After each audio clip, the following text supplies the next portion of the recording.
Hello and welcome to Simon Says. I'm Simon Götzen here at MTGOacademy.com and have a look at this beautiful Selesnya deck. I loaded up into the deck editor. Now, I know usually we do the drafting first and then the deck building and then you see me play some matches, but there's something special about this Selesnya deck, and it's not that I rare drafted Steam Vans, it's also not the fact that some of these cards look kind of out of place, but it's the fact that, one, spoiler alert, this is a 3-0 deck despite some interesting main deck cards, and second of all, and more importantly, it's the deck I used to reach the top 8 of one of the 64-man release events for Return to Ravnica with. So if you don't know what these are, here's the fact sheet.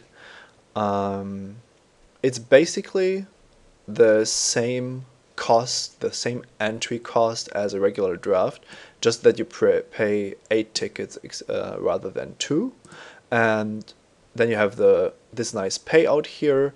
If you win 1 round, you get 2 packs. If you win 2 rounds, you get 4 packs. And if you win 3 rounds, if you win the first draft, then you're going to be one of the 8 players that gets to play the top 8 draft. So these 64 player events are really nice because they offer the most competitive draft only events on Magic Online. The prices are nice, and that's the reason why these events are in really high demand.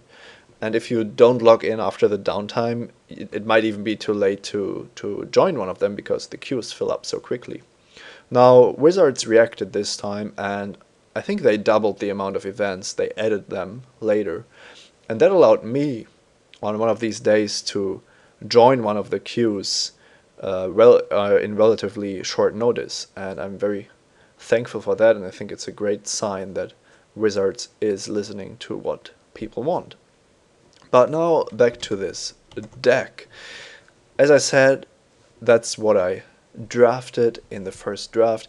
I started with Loxodon Smiter over Annihilating Fire. I'm not sure if that's correct, but I like to draft Selesnya currently, and especially this creature token populate combat trick strategy, which I found to be quite potent. So that's what I went with, and as you can see, with 2 Call of the Conclaves and a Vidogazi Guild Mage, I have 3 extremely powerful uncommons. I also have some more ways to generate Centaur tokens or an Ooze if necessary, and then the rest is basically some combat tricks, some removal spells, and a whole lot of populate spells that do almost nothing if you don't have a Centaur in play, but if you do, they give you incredible value. So I already told you that I made the top 8 of this tournament, and I don't know if you've ever played in one of these. Once you win your 3rd round and you are the last to finish your match, the draft, the top 8 draft starts immediately, and I decided on the fly that I was going to record this for Simon Says. So I basically just started my recording, and you'll be able to watch the top 8 draft and the matches in the regular fashion later.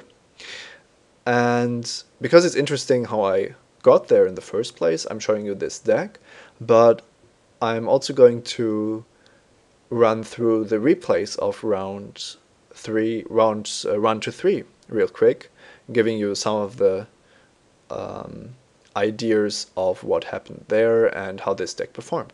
So if you're interested in the rounds 1-3, you can watch the next video.